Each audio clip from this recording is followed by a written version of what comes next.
तो संगमनेर के सोमानी में कथा कर रही पंढरपुर में हरि विठल के मंदिर के पास। वहाँ एक महिला आई कि गुरुजी आप घर पधारना। मैंने कहा बहन जरूर आएंगे, समय मिला पहुंचेंगे। नहीं आप कल ही आना। हमने कहा कल आ गए। उसने सेब कतर के रखा, सेब की प्लेट ला के रखी। एक उसका 9-1 साल का लड़का होगा, 9-10 साल का, वो प्लेट लेके भाग गया।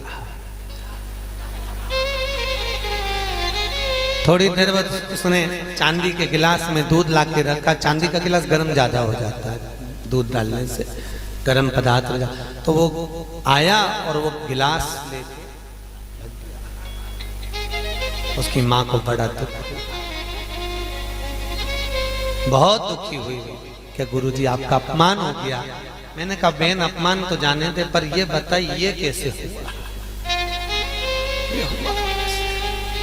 कई गुरुजी जैसे आप प्रवचन करने, कथा करने, शिव पुराण की आए हो, ऐसे एक महाराज जी हमारे गांव में प्रवचन देने, भागवत करने आए थे। जब ये गर्भ में था, मैंने उनसे पूछा था कि गर्भवती माता को कौन सा पाठ करना चाहिए। महाराज जी बोले सुंदर कांड पढ़ना चाहिए। जब ये गर्भ में था इतना सुंदर कांड करा गुरुजी, एक दिन में 9-9, 10-10 बार पढ़ा। ऐसी औलाद हुई गुरुजी। अब मैं क्या करूं गुरुजी? भगोनी हाथ से नहीं उठा ले, गरम की गरम भगोनी हाथ से उठा ले। ऐसी औलाद, गरम की गरम दूध पी जाए, पाइनएप्पल छिलके समेत खा जाए। गुरुजी ऐसी औलाद हुई, अब इसकी शांति का कोई उपाय बता। मैंने कहा हनुमान चालीसा रोज पढ़। हनुमान जी आ गए तेरे पाठ का असर है। गर्भ में जब बालक रहे, शिव पुराण कह रही है। वेद व्यास जी ने शिव महापुराण का मूल तत्व में प्रहलाद चरित्र को वर्णित करते हुए लिखा अंधकासुर की कथा के बाद कि गर्भवती नारी को भगवान का भजन नित्य करना चाहिए। और क्या भजन करना, क्या मंत्र जपना, क्या स्मरण करना, ये भी हमारे यहाँ वर्णित किया गया। कौन सा पाठ कब करना चाहिए, किस पाठ को शुरू करें, किस पाठ पर विराम करें, ये तक शिव महापुराण में लिखा हुआ है, याद रखिए। आज के जमाने में लोग कहते हैं हम तो भगवान के खूब पूजन करते हैं, खूब पाठ करते हैं, सुबह 9 बजे से बैठते पाठी पाठ करते 1 घंटा का, उसके बाद भी घर में शांति नहीं होता है। काम्बी फिल्म खा लो, सिर दुखा तो काम्बी फिल्म खा ली, डिस्प्रिन खा ली, एनासिन खा ली, सारी गोलियां खा ली, तो खा लोगे उस समय तो बंद हो जाएगा, बाद में रिएक्शन कर जाएगा। पाठ कौन सा करना है, कहाँ करना है, क्यों लिखा शिव महापुराण में राम रक्षा स्तोत्र का पाठ करो तो उससे पहले हनुमान चालीसा पढ़ो। शिव तांडव करना है तो शिव स्तोत्र ना करिए। एक एक पाठ की गरिमा बताई गई कि कौन सा पाठ किस समय पर, कौन से क्रम में, कब करना चाहिए। गोपाल से नाम कब करना है, पाठ का स्मरण कब करना है।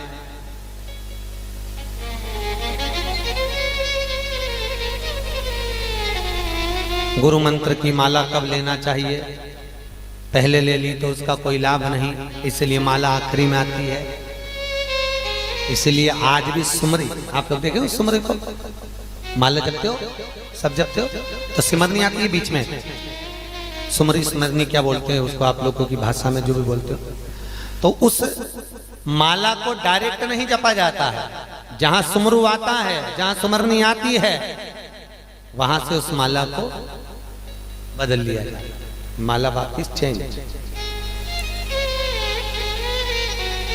क्या है वो सुमरनी, क्या है वो सुमरनी जहां माला को बदला जाए?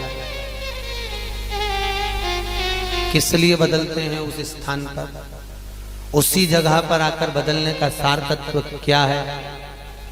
शिव महापुराण कहती है जिस गुरु ने गुरु मंत्र दिया है, जिस गुरु ने ज्ञान दिया है, जब हम किसी भी भजन को, राम कृष्ण शिव स्मरण कोई सा भी जाप करते हैं, सुमरू पर जहां मोड़ते हैं, उस माला का पूरा भाग में से एक अंश अपने गुरु को प्राप्त हो जाता है, सुमरू पर मोड़ते हैं।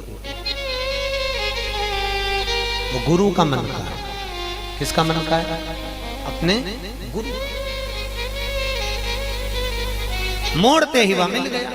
किसको?